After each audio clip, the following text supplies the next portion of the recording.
Hello friends, welcome to the topper junction. दोस्तों, बात करेंगे रीट की एग्ज़ाम में जो भी क्वेश्चंस पूछे गए थे, राजस्थान जीके से संबंधित जितने भी क्वेश्चंस हैं, वो क्वेश्चंस आने वाले एग्जाम्स में, आने वाले पेपर में किस तरह से काम आएंगे, कैसे वो पूछे जाते हैं, उनके बारे में डिस्कस करेंगे। उससे पहले एक इन्फॉर्मेशन देना चाहूँगा।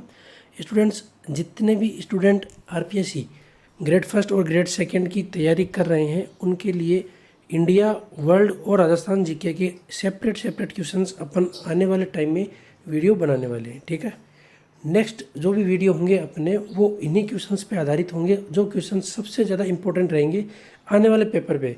जितने भी प्रीवियस ईयर के क्वेश्चंस आए हुए हैं, उन क्वेश्चंस को अपन स्टडी कर रहे हैं। उन क्वेश्चंस के बेस पे अपन आने वाले जो भी वीडियो बनाएंगे, वो क्वेश्चंस प्रीवियस एग्जाम्स को रिलेटेड होंगे। जितने भी एग्जाम्स में पूछे गए क्वेश्चंस हैं, उन्हीं को ध्यान में रखते हुए आने वाले टाइम में किस तरह से क्वेश्चंस आएंगे और आ सकते हैं, उनकी जो पॉसिबिलिटी है, उनके बेस पे अपन एक वीडियो बनाएंगे। ठीक है, और सेकंड थिंग ये है कि भाई करंट अफेयर मोस्ट इंपॉर्टेंट रहता है दोस्तों। इन एग्जाम्स में करंट अफेयर का रोल बहुत ज़्यादा है, तो आपको time to time current affair की वीडियो भी अपडेट होते रहेंगे। तो बात करते हैं अपन राजस्थान जीके के क्वेश्चंस की, जो रीट के एग्जाम में पूछे गए थे और आने वाले टाइम में किस तरह से वो हेल्पफुल रहेंगे, या फिर उन्हीं क्वेश्चंस को किस तरह से तोड़ मरोड़ के पूछा जाएगा।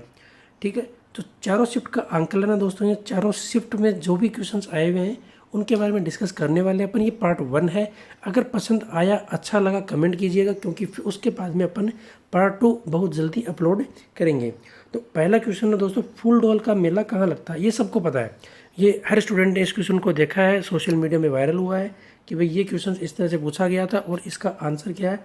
हर स्टूडेंट से इसका आंसर शाहपुरा लगाया। ठीक है, तो ये करेक्ट बात है। ये यहाँ से क्या बनता है कि भाई आने वाले टाइम में किस तरह से ये और इम्पोर्टेंट बन सकता है, उसके बारे में बात करेंगे पॉइंट टू रिमेंबर के अंदर। ये देखिए, फुल डॉल मनाने की परंपरा कहाँ पे स्टार्ट हुई थी दोस्तों? भीलवाड़ा में स्टार्ट हुई थी। तो ये एक इम्पोर्टेंट लाइन है कि भाई ये जो परंपरा थी वो कहाँ स्टार्ट हुई है, क्योंकि देखो अभी रीट में पूछा गया फुल डॉल का मेला कहाँ लगता है, हमने आंसर लगाया शाहपुरा।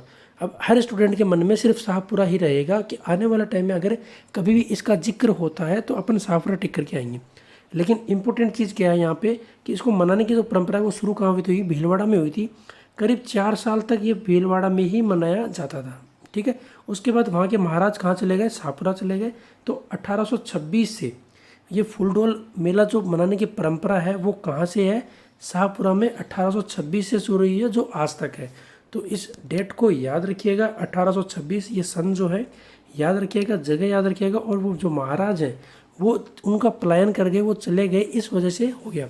तो ऐसा भी पूछ सकते हैं कि भाई सबसे पहले इसकी शुरुआत कहाँ पे हुई, तो उसके बारे में दोस्तों ऐसा नहीं है कि अपन को आंसर शाहपुरा लगाना है। तो शुरुआत कहाँ पे हुई, उसका आंसर होगा भीलवाड़ा। ठीक है, नेक्स्ट की बात करते हैं अपन, सूर्य नगरी किसका नाम है? जयपुर, जोधपुर, बाड़मेर और जैसलमेर। ये एक इम्पोर्टेंट और इजी क्वेश्चन है जो हर स्टूडेंट को में भी आता होगा, जो भी राजस्थान जीके की यार स्टेट की वैकेंसी की तैयारी कर रहा हो। तो इसका कोई औचित्य नहीं है कि भाई इसमें क्या आंसर आएगा, जोधपुर आंसर है। लेकिन यहाँ से इम्पोर्टेंट चीज़ क्या है? इम्पोर्टेंट चीज़ ये है कि भाई जितने भी सिटी हैं राजस्थान में, जो भी सिटी हैं उनके जो उपनाम हैं उनको याद रखिए। जितने भी उपनाम हैं, जैसे कि जयपुर का क्या बोलते हैं दोस्तों? गुलाबी नगर बोलते हैं। टेक्सटाइल सिटी कौन सी है? भीलवाड़ा है। इस तरीके से जितने भी जो भी डिस्ट्रिक्ट हैं, जो भी जगह है, उनके जितने भी उपनाम हैं उनको याद कीजिए। आने वाले टाइम में हेल्पफुल रहेगा, किसी न किसी एग्जाम्स में पूछा जाएगा।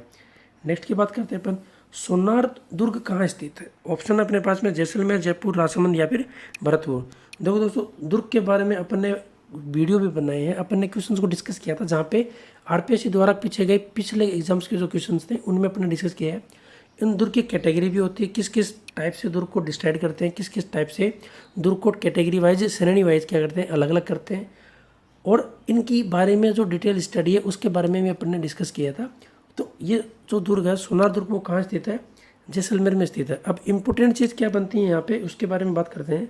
सोनारगढ़ जो दुर्ग है वो राजस्थान के जैसलमेर में स्थित है। इसकी आकृति दोस्तों इम्पोर्टेंट है, क्योंकि आने वाले एग्जाम में ये आकृति पूछी जा सकती है।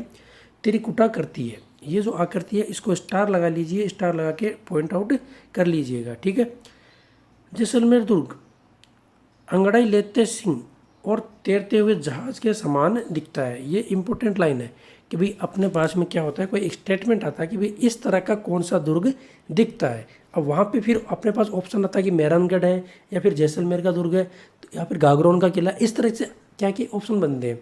तो ये जो लाइन होती है, इन्हीं जो इनकी कैटेगरी होती है वो क्या रहती है, इंपॉर्टेंट रहती है आने वाले एग्जाम्स में इन्हीं क्वेश्चंस को पॉइंट आउट करने के लिए। ठीक है, नेक्स्ट की बात करते हैं अपन। निम्न में से राजस्थान का मैनचेस्टर कहा जाता है, किसको कहा जाता है, भीलवाड़ा, जयपुर, ब्यावर या फिर नागौर। ठीक है दोस्तों, ऑप्शन अपने पास में राइट आंसर होगा भीलवाड़ा, सबको पता होगा। इंपॉर्टेंट क्या है, पॉइंट टू रिमेंबर में बात करते हैं अपन कि जो राजस्थान के भीलवाड़ा शहर है उसको क्या बोलते हैं, टेक्सटाइल सिटी भी बोलते हैं, या फिर राजस्थान का मैनचेस्टर भी बोलते हैं। सेकेंड बात यह है कि भाई इंडिया का जो मैनचेस्टर है वो क्या है, भारत का जो मैनचेस्टर है उसको क्या बोलते हैं, गुजरात स्टेट का जो अहमदाबाद सिटी है, अहमदाबाद सिटी को क्या बोलते हैं, भारत का मैनचेस्टर बोलते हैं। दोनों चीज़ें आपस में इंटरलिंक है, दोनों चीज़ें आपस में जुड़ी हुई हैं। तो याद रखिए, राजस्थान का मैनचेस्टर पूछ चुके हैं, तो भारत का मैनचेस्टर आपको पता होना चाहिए। आने वाले टाइम में ये भी क्वेश्चन से आ सकता है। ठीक है, बात करेंगे अपन नेक्स्ट क्वेश्चन की। तो राजस्थान में कौन से लोक देवता का संबंध लाछा गुजरी की प्रार्थना से है। ऑप्शन है अपने पास में गोगा जी, पाबू जी, रामदेव जी या फिर तेजा जी।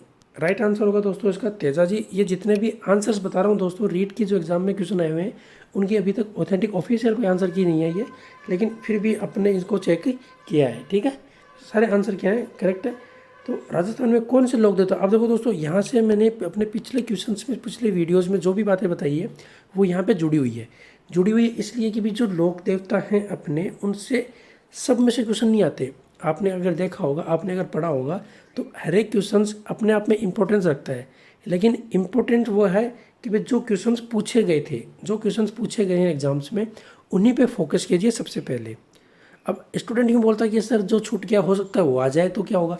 अब ये अपने मन के अंदर क्या रहता है, एक डर रहता है। तो जो अपन स्टडी स्टार्ट कर रहे हैं तो उसमें सबसे पहले क्या कवर करना है, अपने को जो पिछले एग्जाम्स में पूछे गए थे उनको कवर करें, उसके बाद में अपन पढ़ेंगे कोई नई चीज़। ठीक है, तो यहाँ पे गोगा जी, पाबू जी, रामदेव जी, और आंसर क्या होगा दोस्तों इसका, तेजा जी। पटेलिया, बिछिया, लालर और माछर, ये क्या है, ये ऑप्शन अपने पास में, और इसका राइट आंसर होगा दोस्तों ये मेवाड़ के प्रसिद्ध गीत हैं। ये मेवाड़ के प्रसिद्ध गीतों के नाम है। तो यहाँ से अपने पास में एक हिंट क्या मिला अपने को कि मेवाड़, मारवाड़, हाड़ौती के जो प्रसिद्ध गीत हैं उनको क्या कहते हैं।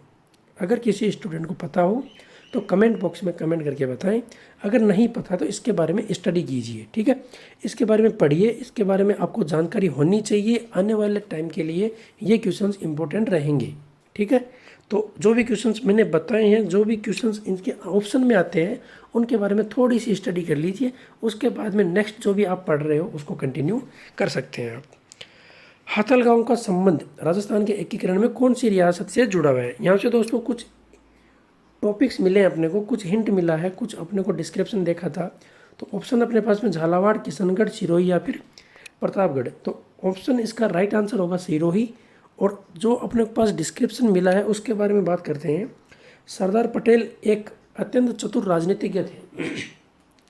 उन्होंने 26 जनवरी 1950, देखो दोस्तों डेट याद रखिएगा, पर्यटन स्थल माउंट आबू जो सिरोही का एक भाग है गुजरात प्रांत में, जबकि गोकुल भाई भट्ट का जन्म हाथल गांव में हुआ था, उनको किसको दिया था, सिरोही के शेष भाग को दे दिया था, राजस्थान को दे दिया था। तो ये इस तरह से ये पार्ट जुड़ा हुआ है यहाँ से, इस तरह से ये पार्ट यहाँ पे बना हुआ है। ठीक है, नेक्स्ट की बात करेंगे अपन। 1857 में राजस्थान में 1857 की क्रांति के समय सिरोही रियासत के, अब देखो दोस्तों जितने भी रियासत थी 1857 की क्रांति में राजस्थान में, उनके बारे में अपने पिछले ही वीडियो, जो भी अपना पिछला वीडियो था दोस्तों देख लीजिएगा, उसमें अपने रियासत के बारे में बात करी है। तो इनके जितने भी पॉलिटिकल एजेंट थे इनको याद रखिए, इनके बारे में एक सेपरेट वीडियो बना दूंगा, उनको आप डिस्क्रिप्शन में देख लेना। लेकिन 1857 की क्रांति के समय राजस्थान में जितनी भी रियासत थी उनमें कौन कौन से पॉलिटिकल एजेंट थे उनको बारे में आपको पता होना चाहिए। JD Hall, Eden, Major Burton या फिर मैक मेसन। इसका राइट आंसर होगा दोस्तों इसका जेडी हॉल। ठीक है, अजमेर के पास स्थित पुष्कर में वराह मंदिर का निर्माण किसने किया। अब मैं हमेशा एक ही चीज़ बोलता हूँ कि जितने भी मंदिर हुए हैं, फेमस मंदिर हैं, जो भी एग्जाम्स में पूछे गए हैं, उनका निर्माण किसी न किसी राजा महाराजा ने किया होगा। तो उनका निर्माण किसने किया है, किस तिथि में किया है, कौन सी सन थी, किसके लिए बनाया, वो सारी चीज़ें अपने को डिटेल में स्टडी करनी है। ठीक है, ऑप्शन अपने पास में अजय राज, पृथ्वीराज चौहान, विक्रय राज चतुर्थ या फिर अर्णोराज। तो राइट आंसर होगा जिसका दोस्तों अर्णोराज। नेक्स्ट की बात करते हैं अपन, निम्न में से कौन सा सुमेलित नहीं है? लूनी, जोजरी, माही, बाणगंगा, बनास, मैनाली, चंबल, पार्वती। इसका आंसर दोस्तों आपको कमेंट बॉक्स में कमेंट करके देना है कि भाई हम अवेयर हैं कि नहीं है। ठीक है, और एक चीज़ और पता चल जाएगी कि भाई हम वीडियो को लास्ट तक देखते हैं या नहीं देखते। नेक्स्ट की बात करेंगे, निम्नलिखित में से कौन सा कथन गलत है? दोस्तों गलत के बारे में पूछा है, तो इनमें से जो 3 स्टेटमेंट हैं वो सही होंगे। ठीक है, पहला स्टेटमेंट है जवाहर सागर अभयारण्य कोटा, बूंदी, चित्तौड़ में है, बिल्कुल सही स्टेटमेंट है। केसरबाग वन्य जीवन अभयारण्य धौलपुर में, ये भी स्टेटमेंट सही है। अर्ध उष्ण कटिबंधीय सदाबहार वनों को क्या बोलते हैं? मानसूनी वन भी कहा जाता है, ये भी बिल्कुल सही है। तो इसका मतलब गलत कौन सा है? राजस्थान का कल्प वृक्ष रोहिड़ा बताया है, तो इसका दोस्तों राइट आंसर क्या होगा? रोहिड़ा की जगह यहाँ पे होता है खेजड़ी, जिसको मारवाड़ी में जाट्टी भी बोलते हैं। ठीक है, और ये फतेहपुर में एक मंदिर भी है, दो जाट्टी बालाजी। तो खेजड़ी इसका राइट आंसर होगा। राजस्थान का कल्प वृक्ष खेजड़ी होता है। तो यहाँ से जो कौन सा कथन गलत है, ये डी आंसर इसका राइट हो जाएगा। ठीक है, तो ये था दोस्तों रीट के एग्जाम्स में जितने भी राजस्थान जीके के क्वेश्चन पूछे गए थे उनका पार्ट 1। पार्ट 2 बहुत जल्दी अपलोड करेंगे। साथ ही साथ अपन राजस्थान करंट अफेयर और इंडिया और वर्ल्ड के जितने भी इंपॉर्टेंट क्वेश्चन बनते हैं उनके बारे में डिस्कस करेंगे। तब तक के लिए थैंक यू, धन्यवाद।